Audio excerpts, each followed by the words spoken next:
तो गाइस कैसे हैं आप सब लोग। डार्क स्पिरिट के एपिसोड 247 के साथ हाजिर हूँ। लास्ट टाइम मैंने इसकी एपिसोड अपलोड नहीं की क्योंकि सिर्फ एक ही चैप्टर रिलीज हुआ था और वो काफी छोटा था, की वजह से मैं वेट कर रहा था ताकि दूसरा चैप्टर भी साथ ही रिलीज हो जाए तो पूरी एपिसोड बन जाए। पिछली एपिसोड में हमने देखा था कि हमारा लिन फेंग यहाँ पर जो एनवीज होते हैं उन सभी को एक एक करके चैलेंज कर रहा होता है। वो सबसे पहले 6 एनवी को चैलेंज करता है और उसके बाद 5th को चैलेंज करता है। 5th भी उसकी ऑफर को रिजेक्ट कर देता है। फिर वो 4th के पास आता है और उसे भी चैलेंज करता है। हम लोगों ने यहाँ पर एपिसोड को एंड किया था। क्या 4th एनवी उसकी इस ऑफर को मानेगा, यानी कि उसके चैलेंज को एक्सेप्ट करेगा, उससे फाइट करेगा या नहीं, क्योंकि लिन फेंग यहाँ पर उनको लाइफ एंड डेथ चैलेंज का कह रहा होता है। दोनों में से सिर्फ एक ही जिंदा बचेगा एंड पर। तो इस एपिसोड की शुरुआत में जियान चेंग सोच रहा होता है लिन फेंग यहाँ पर सभी को बारी बारी चैलेंज कर रहा है और अब वो 4th एनवी तक पहुंच चुका है। उसने 4th एनवी को चैलेंज किया है। आज यहाँ पर इसके चैलेंज को एक्सेप्ट करेगा या फिर ये भी अपनी हार मान लेगा। 4th एनवी सोच रहा होता है लगता है कि मुझे तो इस चैलेंज को एक्सेप्ट करना पड़ेगा, क्योंकि अगर मैं चैलेंज को एक्सेप्ट नहीं करूंगा तो हमारे टियानवी के एनवीज की बहुत ज्यादा इंसल्ट हो जाएगी। कि उसका प्रिंस उसे कहता है नहीं, तुम इस चैलेंज को एक्सेप्ट नहीं करना। 4th एनवी अपने प्रिंस की तरफ देखता है तो उसका प्रिंस जब उसे नो कहता है तो वो उसकी बात सुनने के बाद कहता है ठीक है, फिर मैं तुमसे फाइट नहीं करूंगा। फेंग उसकी बात सुनने के बाद 3rd एनवी के पास चला जाता है। वो 3rd एनवी के सामने खड़ा हो जाता है और उसे कहता है मैं लिन फेंग ज़ूजू कंट्री से तुम्हें चैलेंज करता हूँ, हम दोनों लाइफ एंड डेथ मैच खेलेंगे, क्या तुम मेरे चैलेंज को एक्सेप्ट करोगे। 3rd एनवी ने तो पहले भी उससे चैलेंज करने का कहा था। वो आगे से हंसना शुरू कर देता है और उसे कहता है हाँ क्यों नहीं, और वो बड़ी स्पीड से अपनी पावर्स को रिलीज करते हुए उसके ऊपर अटैक कर देता है। अपनी तलवार को लेकर लिन फेंग के ऊपर अटैक करता है और उसे कहता है लिन फेंग चलो रेडी हो जाओ। लिन फेंग जल्दी से जंप करते हुए पीछे की तरफ हटता है। फेंग जंप करते हुए पीछे हट रहा होता है तो 3rd एनवी अपने हाथ से अपनी तलवार को छोड़ देता है। उसकी तलवार उड़ती हुई लिन फेंग के पास से गुजर जाती है। लिन फेंग कहता है टियानफेंग सिटी के 3 डरपोक एनवीज के बाद अब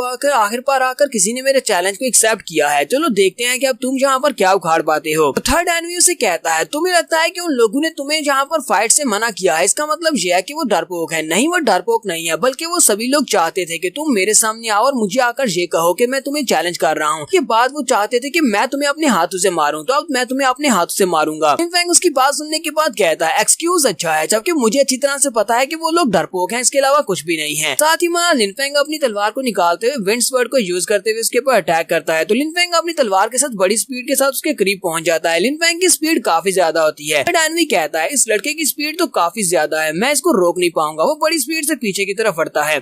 लिन फेंग भी जंप करते हुए पीछे हट जाता है। वो अपनी तलवार को जब घुमाकर उसके ऊपर अटैक कर रहा था तो उसका कंधा जख्मी हो जाता है। वो कहता है ये बंदा काफी ज्यादा डेंजरस है, मुझे काफी ज्यादा केयरफुल रहना पड़ेगा कि ये कहीं से भी मेरे ऊपर अटैक कर सकता है, क्योंकि इस लड़के की स्पीड ज्यादा है। अपनी पावर्स को रिलीज करते हुए अपने कंधे को वहाँ पर हील कर लेता है और उसके साथ ही वो अपनी एनर्जी से बनी हुई काफी सारी तलवारें निकालता है और इन तलवारों के साथ वहाँ पर एक स्टार स्वॉर्ड फॉर्मेशन बनाता है। लिन फेंग उसे कहता है तुमने यहाँ पर अपनी तलवार के साथ स्टार स्वॉर्ड फॉर्मेशन बना ली है, जबकि तलवार किसी का गला काटने के लिए होती है, तलवार को दूसरों को मारने के लिए यूज किया जाता है। 3rd एनवी उसे कहता है तुम्हें तलवारों के बारे में क्या पता हो, मैं तुम्हें यहाँ पर अपनी तलवारबाजी के डीप स्किल्स दिखाने वाला हूँ। लिन फेंग उसे कहता है चलो भी ठीक है, मैं भी यहाँ पर तुम्हें अपना स्वर्ड इंटेंट दिखाता हूँ। लिन फेंग वहाँ पर अपनी बॉडी के अंदर से काफी सारा पर्पल कलर का ऑरा रिलीज करता है और उसके साथ ही वो अपनी तलवार के ऊपर अपनी ब्लैक एनर्जी को रिलीज करता है। ये हमारा लिन फेंग की डेडली स्वर्ड है। जब वो अपनी डेडली स्वर्ड एनर्जी को रिलीज करता है तो वहाँ पर बहुत सारी रेड कलर की एनर्जी निकलती है। साथ ही हमारे लिन फेंग की आंखों का कलर भी चेंज हो जाता है और लिन फेंग की स्पीड भी पहले से काफी ज्यादा बढ़ जाती है। 3rd एनवी अपनी टेक्निक को रिलीज करने के बाद अपनी तलवार के साथ लिन फेंग के ऊपर अटैक करता है, जबकि हमारा लिन फेंग अपनी तलवार को सामने की तरफ करते हुए उसके स्टैब को वहीं पर ब्लॉक कर लेता है। फिर साथ ही वो हल्का सा मुस्कुराता है और अपने दूसरे हाथ में ब्लैक लोटस को एक्टिवेट करता है। 3rd एनवी समझ जाता है कि ये ब्लैक लोटस काफी ज्यादा पावरफुल है। वो कहता है मुझे जल्दी से पीछे हटना होगा, ये ब्लैक लोटस देखने में काफी ज्यादा डेंजरस लग रहा है, और वो जल्दी से जंप करते हुए पीछे की तरफ हटता है। तो वो अपनी स्टार स्वॉर्ड की पोजीशन को वहाँ पर चेंज करने लगता है, लेकिन हमारा लिन फेंग बड़ी स्पीड से उड़ता हुआ उसके पीछे वाली साइड पर पहुंच जाता है और उसके पीछे जाने के बाद वो अपने एक हाथ से उसके सर को पकड़ता है, फिर दूसरे हाथ में अपनी तलवार के साथ की तरफ उस तलवार को स्टैब करता है और उसकी बॉडी के अंदर अपनी तलवार को धंसाकर